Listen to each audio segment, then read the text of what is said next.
Hello everyone.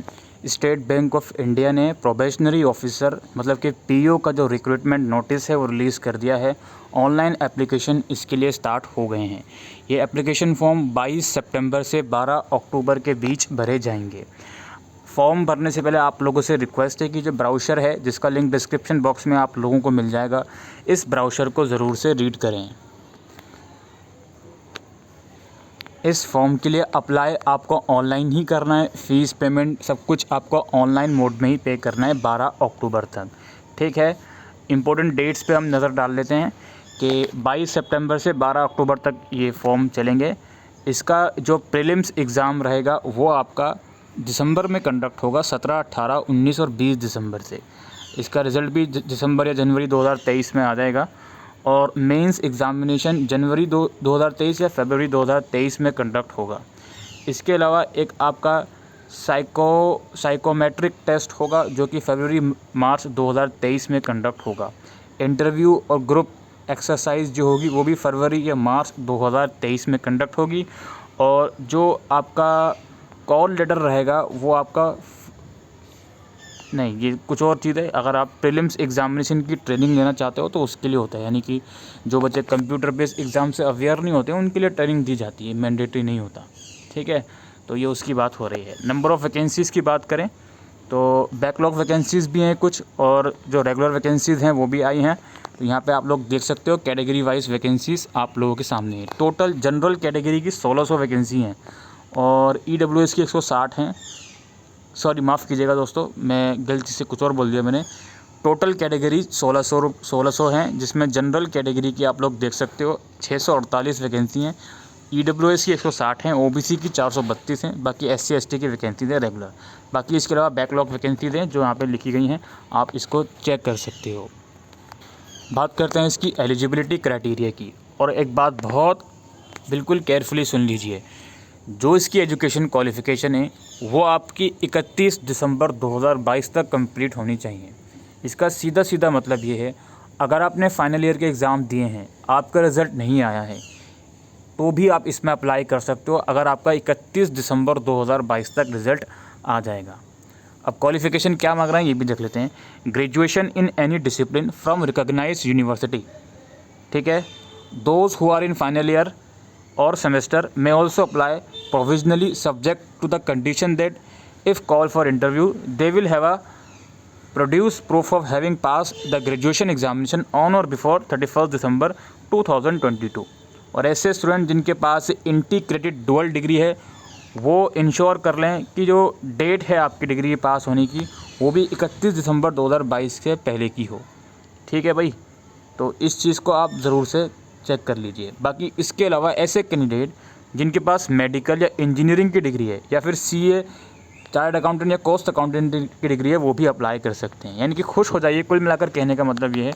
इसके लिए आपको ग्रेजुएशन चाहिए और आप फाइनल ईयर में हो तो भी आप अप्लाई कर सकते हो, प्रोवाइडेड कि आपका रिज़ल्ट 31 दिसंबर 2022 तक आ जाना चाहिए। ठीक है, अच्छा जी। बाकी आपके मार्कशीट वगैरह होती है उस पर लिखा होता है आपका रिज़ल्ट, तो उस चीज़ को ज़रूर से देख लीजिएगा। बात करते हैं एज लिमिट की। एज लिमिट आपकी काउंट होगी 1 अप्रैल 2022 से। एलिजिबिलिटी क्राइटेरिया एजुकेशन क्वालिफ़िकेशन जो हो रही थी वो 31 दिसंबर 2022 थी उसकी लास्ट डेट, लेकिन जो एज लिमिट काउंट होगी वो 1 अप्रैल 2022 से काउंट होगी। इस पर्टिकुलर डेट तक आपकी जो एज हो वो 21 साल से कम की नहीं होनी चाहिए और 30 साल से ज़्यादा की नहीं होनी चाहिए। इसका मतलब ये है कि candidate must have been born not later than 1 April 2001। 1 April 2001 के बाद की आपकी डेट ऑफ बर्थ नहीं होनी चाहिए और 2 अप्रैल 1992 से पहले की आपकी डेट ऑफ बर्थ नहीं होनी चाहिए। दोनों डेज भी इंक्लूडेड हैं। इसमें अपर एज लिमिट में रिलैक्सेशन मिलेगा आपको।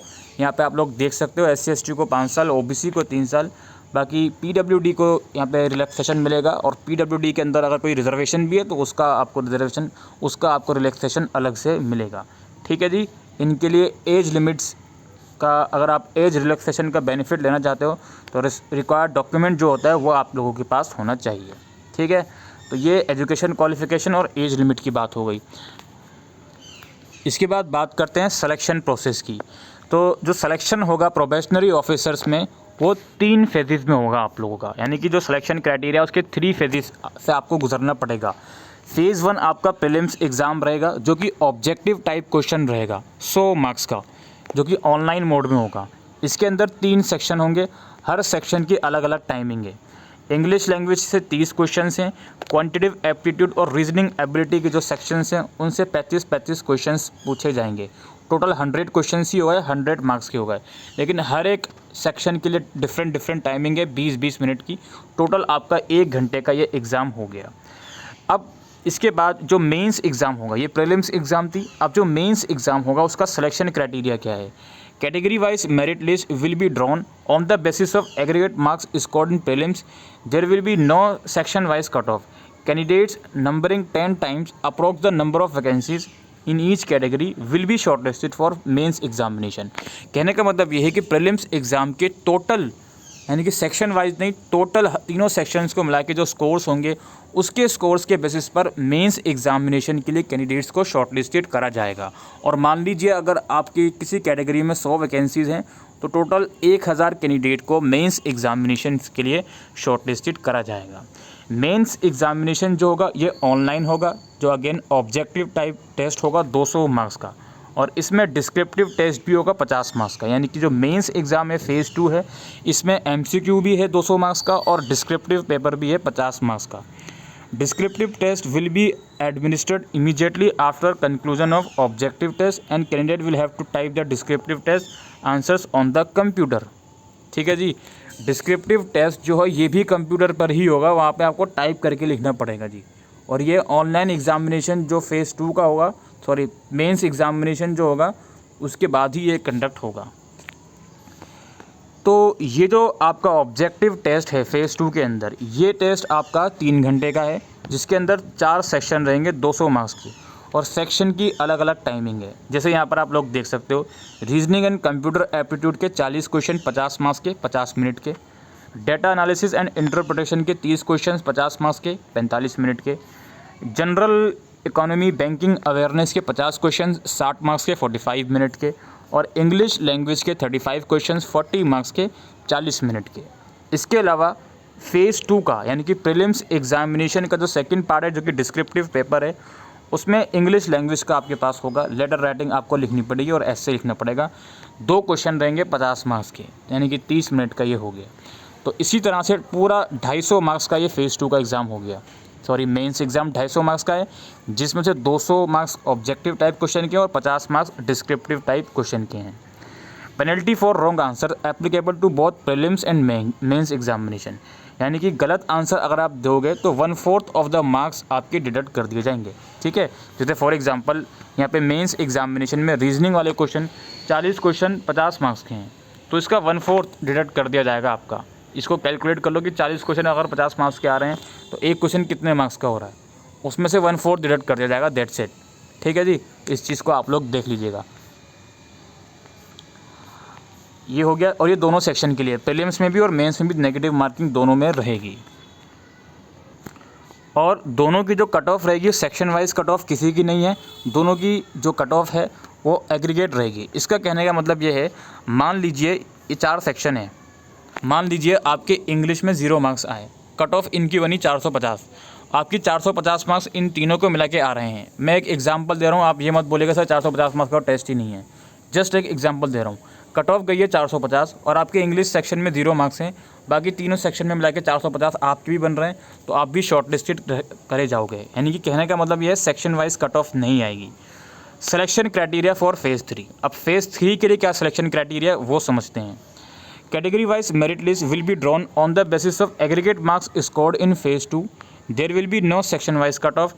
Candidate numbering up to 3 times approx of the category wise vacancies will be shortlisted for phase 3 from the top of the category wise merit list. Basically जो phase 3 होगा उसको shortlisted करने के लिए ये देखा जाएगा कि यार फेज़ 2 के मार्क्स, जी हाँ फेज़ 3 के लिए शॉर्टलिस्टेड करने के लिए फेज़ 2 के ही मार्क्स देखे जाएंगे, कोई सेक्शन वाइज कट ऑफ नहीं है, और 3 टाइम्स कैंडिडेट को शॉर्टलिस्टेड करा जाएगा। यानी कि 100 वैकेंसीज़ हैं तो फेज़ 3 के लिए 300 लोगों को शॉर्टलिस्टेड करा जाएगा। फेज़ 2 में 10 टाइम्स कर रहे थे, फेज़ 3 के लिए 3 टाइम्स कर रहे हैं। ठीक है, अब फेज़ 3 क्या है भाई, ये भी देख लेते हैं। The bank may conduct psychometric test for personally profiling of those candidates who will be shortlisted by phase 3 for phase 3.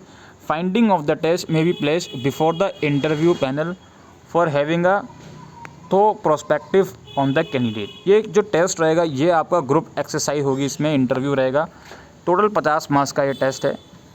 ये आप अगर फेज़ 3 के लिए क्वालिफाई करते हो तो ये 2 सेक्शन इस टेस्ट के अंदर रहेंगे और इसके लिए मिनिमम क्वालिफाइंग मार्क्स जो होंगे वो बैंक डिसाइड करेगा, अभी यहाँ पर लिखे गए नहीं हैं। Candidate qualify for phase 3 under OBC category would be required to submit OBC certificate containing NCL clause. Candidate who have registered themselves as OBC but do not submit OBC certificate and requires for interview under general category will not be entertained. यानी कि जिस category से आप आ रहे हो उसका certificate produce करना पड़ेगा। कहने का मतलब ये है, OBC से आ रहा हो OBC, EWS से आ रहा हो EWS, बाकी SC ST से आ रहा हो तो SC ST। फाइनल सिलेक्शन क्या होगी? Candidate will have to qualify both in phase 2 and phase 3 separately. The marks obtain in mains examination phase 2 both in the objective and descriptive paper will be added to the marks obtained in phase 3 for preparing the final merit list. The marks obtained in prelims exam will not be added for preparing the final merit list. इस point का मतलब ये है, जो आपको 3 phases मैंने आपको बताया, प्रीलिम्स, मेंस और फेज़ 3, तो प्रीलिम्स के जो मार्क्स हैं वो फाइनल सिलेक्शन के लिए कंसिडर नहीं करे जाएंगे, सिर्फ इसके मार्क्स फेज़ 2 के लिए शॉर्टलिस्टेड करने के लिए कंसिडर करे जाएंगे। और जो फाइनल मेरिट लिस्ट आएगी उसके लिए आपको फेज़ 2 के मार्क्स भी आपके देखे जाएंगे और जो फेज़ 3 होने वाला है जिसमें आपका ग्रुप एक्सरसाइज और इंटरव्यू है, इसके मार्क्स भी देखे जाएंगे। दोनों को मिलाकर मर्ज करके फेज़ 2 और फेज़ 3 के मार्क्स देखे जाएंगे, तभी आपकी जो मेरिट लिस्ट है वो तैयार करी जाएगी। दोनों का टोटल करके नॉर्मलाइज करके 100 में से आपको मार्क्स दिए जाएंगे। सिंपल कैलकुलेशन है, मैथमेटिक आप देख सकते हो। 250 का मेंस एग्जामिनेशन है, 50 का ग्रुप एक्सरसाइज और इंटरव्यू यानी कि साइकोमेट्रिक है, तो इसको उन्होंने कन्वर्ट कर दिया परसेंटेज के रेशो में। इट मीन्स कि 75% आपके मेंस एग्जामिनेशन के, 25% आपके फेज़ 3 के, टोटल 100 में से आपको मार्क्स दिए जाएंगे। जिसके मार्क्स 100 में से ज़्यादा होंगे उसको ऑब्वियसली कंसिडर करा जाएगा फाइनल सिलेक्शन के लिए। बाकी रिज़ल्ट वगैरह जो होंगे प्रीलिम्स एग्ज़ाम के, मेंस एग्ज़ाम के और फाइनल रिज़ल्ट के, वो बैंक्स की वेबसाइट पर ही रिलीज़ करे जाएंगे। एग्ज़ाम्स वगैरह इसके ऑनलाइन ही रहेंगे, ठीक है। और जब आप फॉर्म भरोगे तो उसमें आपको प्रेफरेंस देना पड़ता है। हर एग्ज़ाम से पहले कॉल लेटर वगैरह आता है, वो आपको वेबसाइट पर देखने को मिल जाएगा। यहाँ पे क्या है भाई, प्रेजेंटली द स्टैंडिंग बेसिक पे जो है आपकी 41,960 है, with 4 advance increment in the scale of 36,000 से लेके 149/7। तो यहाँ पे सैलरी की इन्फॉर्मेशन लिखी गई है, ये आप पढ़ सकते हो। बाकी इसके अलावा ज्वाइनिंग होने के बाद क्या आपके करियर पाथ हैं वो आपके यहाँ लिखे गए हैं। ज्वाइनिंग से पहले आपको कुछ ऑनलाइन कोर्स करवाया जाएगा। बाकी यहाँ पे बॉन्ड भी आपको देना पड़ेगा ज्वाइनिंग के साथ साथ बैंक का, तो वो सब कुछ गाइडलाइंस जो होती हैं आफ्टर ज्वाइनिंग वो लिखी गई हैं। एप्लीकेशन फ़ीस इसकी 750 रुपये है जनरल, EWS और OBC के लिए, और SC ST और PWBD के लिए कोई भी फ़ीस इसमें नहीं लगेगी। Application fees obviously non refundable है। प्री एग्जामिनेशन ट्रेनिंग की बात हो रही है, अगर आपको कंप्यूटर कभी आपने चलाया नहीं है, उसकी ट्रेनिंग वगैरह लेना चाहते हो कि एग्ज़ाम किस तरह दिया जाता है, तो उसकी यहाँ पे बात हो रही है। नंबर ऑफ़ चांसेस भी यहाँ पर है कि किस कैंडिडेट को कितने चांसेस परमिसेबल हैं, वो आप यहाँ पे पढ़ सकते हो, ठीक है।